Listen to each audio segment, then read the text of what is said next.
할렐루야. 주님의 이름으로 평강을 기원합니다. 우리 주님께서 부활하셨습니다. 2020년은 코로나 바이러스 때문에 역사상 처음으로 온라인으로 가정에서 부활절을 맞이하게 되었습니다.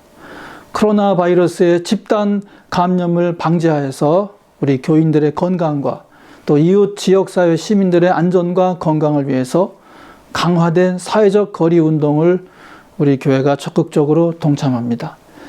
이번 사태를 계기로 우리나라의 학교와 교회, 직장이 온라인으로 교육을 하고 사업을 하기도 하고 또 기도회도 열고 또 예배도 드리는 새로운 시대를 맞이하게 되었습니다.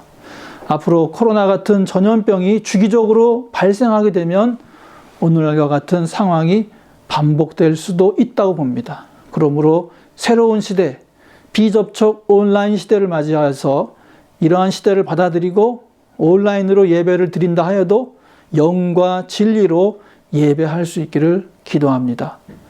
아무튼 어서 코로나 전염 사태가 속히 종결되어서 함께 오프라인으로 예배할 수 있는 날이 오도록 기도합시다.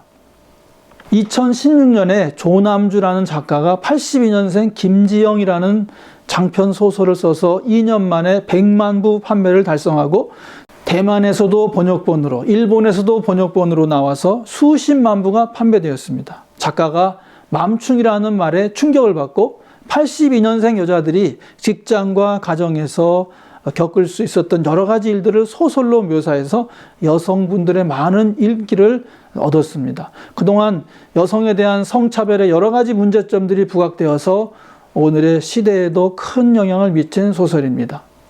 지영이라는 이름이 인기 만점 이름이었나 봅니다. 지영이라는 이름은 발음도 좋고 이쁘기도 하니까요. 김지영이라는 이름을 가진 분은 우리 교회에도 한 분 계시고요. 우리 노회 여목사님도 김지영 목사님이 계십니다. 이창훈 안수 집사님의 장녀 이름도 지영이고 또 우리 교회 양미애 집사님도 최근에 지영이라고 이름을 개명하시답니다. 그래서 저는 전화번호 뒤에 직분을 잘 붙이고 메시지를 보내거나 할 때 항상 혼동되지 않도록 조심을 합니다. 성경에도 이와 같이 지영이라는 이름같이 사랑받은 이름이 있는데 그것은 마리아였었습니다. 마리아라고 하기도 하고 미리암이라고도 하기도 하는데 그 이름의 뜻은 눈물 혹은 존귀한 자라는 뜻이라고 합니다.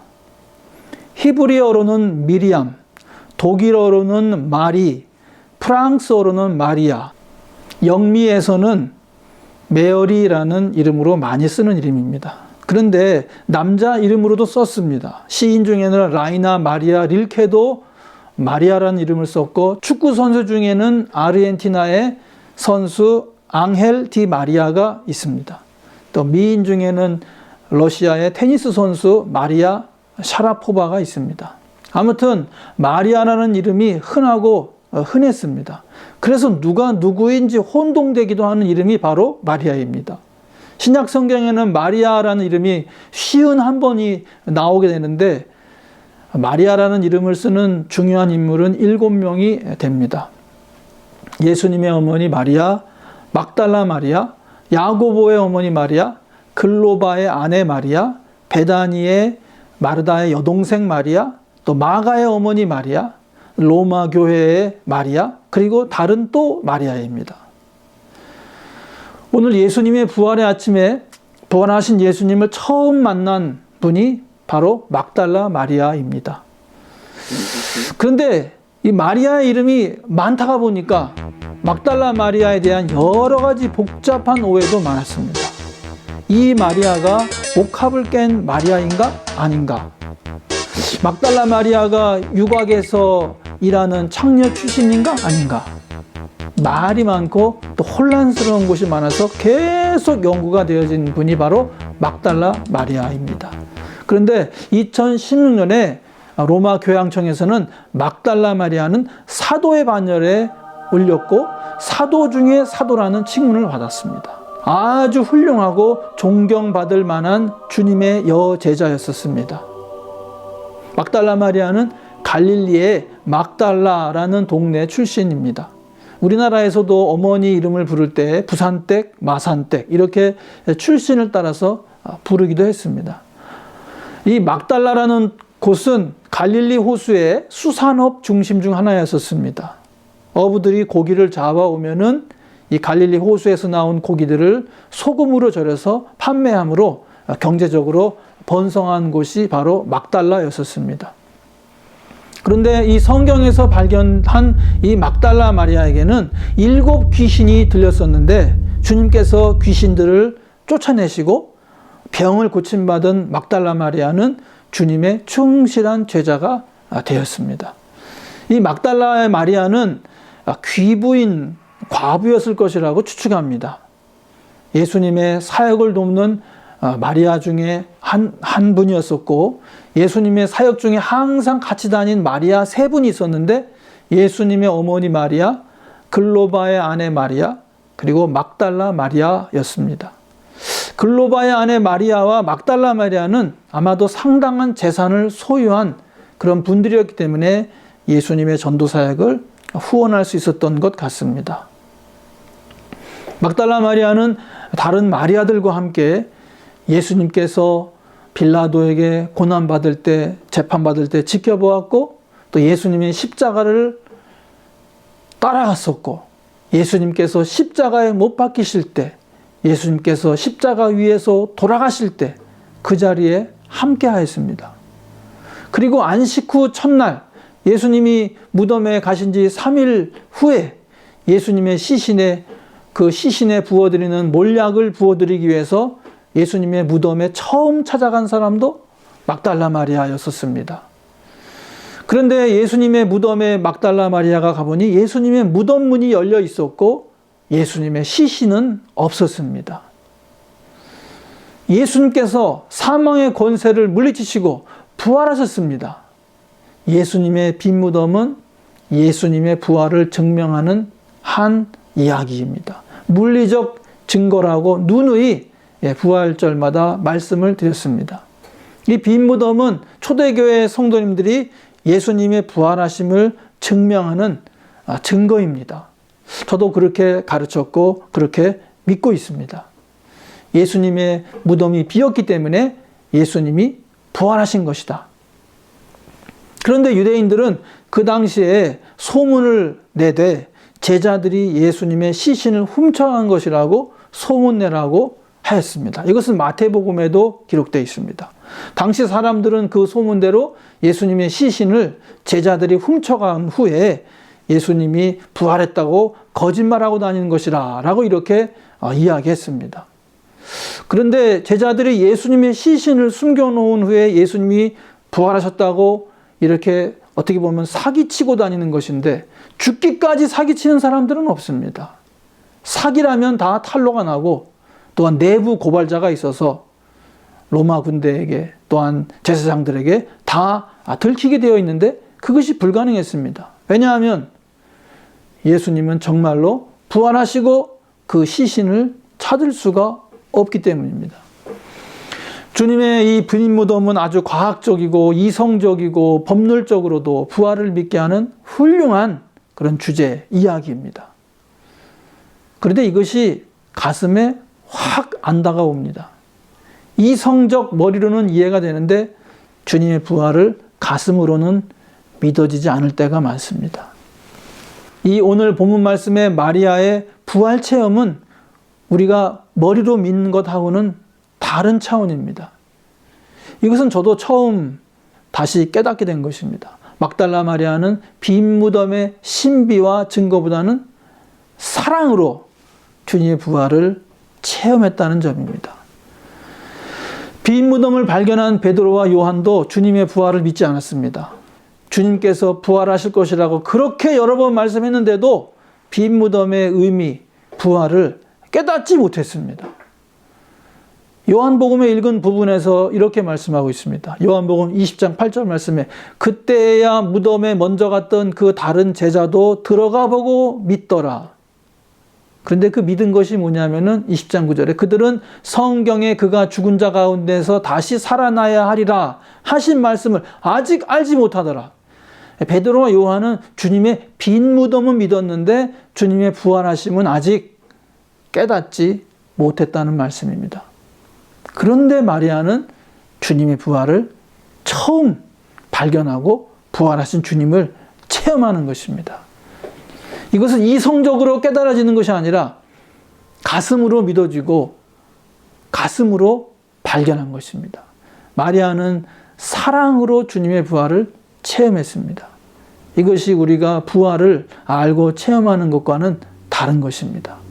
사랑이 주님의 부활을 알게 합니다. 막달라 마리아가 주님을 사랑한 것은 분명한 사실입니다. 7 귀신으로부터 해방되었을 때 그 기쁨과 감사는 말로 다할 수 없는 것이었을 것입니다. 그래서 모든 것, 자기의 모든 것을 들여서라도 주님을 섬기고 주님을 사랑하고 싶었습니다. 주님을 위해서 목숨까지도 바치고 싶었을 것입니다. 주님이 십자가에 못 박히실 때 마리아는 너무너무 마음이 아파서 울었을 것입니다. 사랑하는 선생님이 십자가에 못 박혀서 고난받을 때, 돌아가실 때 가슴이 아파서 어쩔 줄 몰랐을 것입니다. 목이 메이고 가슴이 터질 것 같았을 것입니다. 마리아가 안 씻고 첫날 아침 새벽에 무덤으로 달려온 것도 주님을 사랑했기 때문이고 마음이 아파서 주님의 시신에 몰약이라도 발라드리고 싶어서였었을 것입니다. 마리아는 예수님을 사랑했기 때문에 그 시신이라도 만져보고 싶었습니다. 그런데 예수님이 시신이 없어진 것을 알았습니다. 또 눈물이 났을 것입니다. 눈물이 앞을 가려서 예수님이 나타났는데도 동산지기인지 동산지기가 예수님인지 분간할 수가 없었을 정도였었습니다. 눈물이 너무 나서 아마 눈이 안 보이고 눈이 퉁퉁 불었을 것입니다. 마리아는 예수님께서 그 이름 마리아야 라고 불러주었을 때야 예수님을 알아보았습니다. 눈물이 눈을 가렸지만 눈물이 그의 눈을 가렸고 그 마음은 빈 무덤에 가 있었기 때문에 주님을 보지 못하고 깨닫지 못했던 것입니다. 우리의 눈도 무덤을 향해 있고 죽음을 향해 있으면 부활하신 주님을 천국의 소망을 보지 못하고 아래 것만 보게 됩니다. 우리의 눈을 주님을 향하고 천국을 향해야 합니다. 아래 것을 바라보지 말고 위의 것을 바라봐야 됩니다. 그렇게 하라고 사도 바울은 골로새 교인들에게 권하였습니다.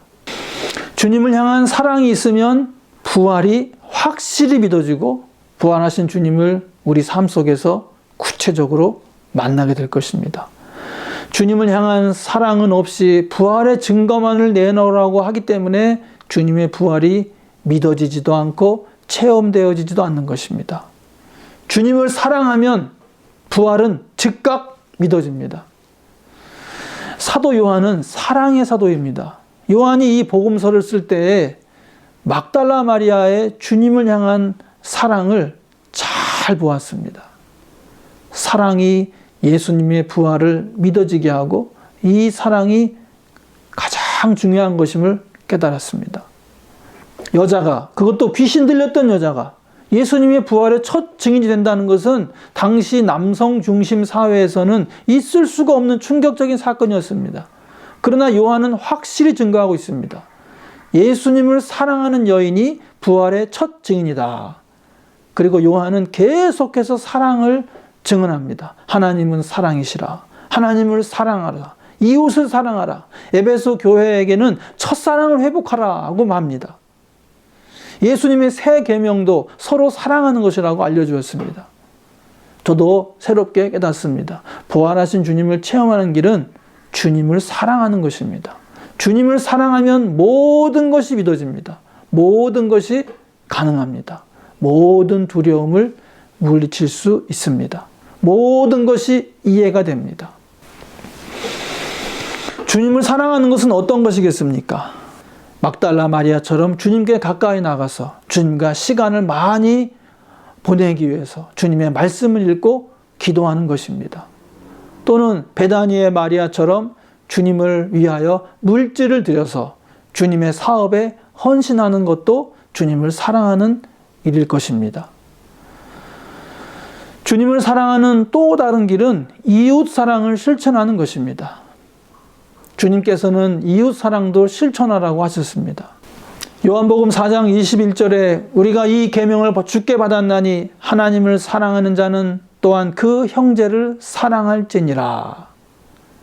이런 말씀도 있습니다. 요한일서 3장 14절 말씀에서 우리는 형제를 사랑함으로 사망에서 옮겨 생명으로 들어간 줄을 알거니와 사랑하지 아니하는 자는 사망에 머물러 있느니라. 사망에서 생명으로 옮겨가는 길은 형제를 사랑하는 것이라고 요한은 말하고 있습니다. 요한일서 4장 8절 말씀에서 사랑하지 아니하는 자는 하나님을 알지 못하나니 이는 하나님은 사랑이심이라. 그러니까 예수님을 믿는 사람은 부활을 믿는 사람, 다시 말하면 형제를 사랑하는 사람이 되어야 된다는 말씀입니다. 마치 이 말씀은 형제 사랑이 영원한 생명을 얻는 길이라고 말하는 것과 같습니다. 이 구절 때문에 구교회, 카톨릭 교회는 사랑의 실천을 구원의 요건으로 삼았던 것 같습니다. 행위에 구원이 있다는 말입니다. 이와 반대로 우리 개신교회는 사랑의 실천은 하지 않고 믿음만으로 구원받는다고 가르치니 한쪽으로 너무 치우쳤다는 것을 생각하게 됩니다. 물론 우리는 행위로 구원받지 않고 믿음으로 구원받는 것이 분명합니다. 그러나 믿음으로 구원받은 사람들은 형제와 이웃 사랑을 실천해야 구원이 확증되는 것이라고 말씀드릴 수가 있습니다. 주님을 사랑하고 이웃을 사랑하면 모든 것이 완성됩니다. 주님의 부활이 믿어지고 주님의 능력을 체험하는 것입니다. 요한일서 4장 12절 말씀에서 어느 때나 하나님을 본 사람이 없으되 만일 우리가 서로 사랑하면 하나님이 우리 안에 거하시고 그의 사랑이 우리 안에서 온전히 이루어지느니라. 2020년 부활절 맞이해서 주님을 사랑하는 것이 무엇인지 새롭게 깨달아지시고 주님 사랑을 통해서 주님의 부활을 믿고 주님의 부활을 체험하는 우리 모두가 되시기를 주의 이름으로 간절히 축원합니다. 아멘.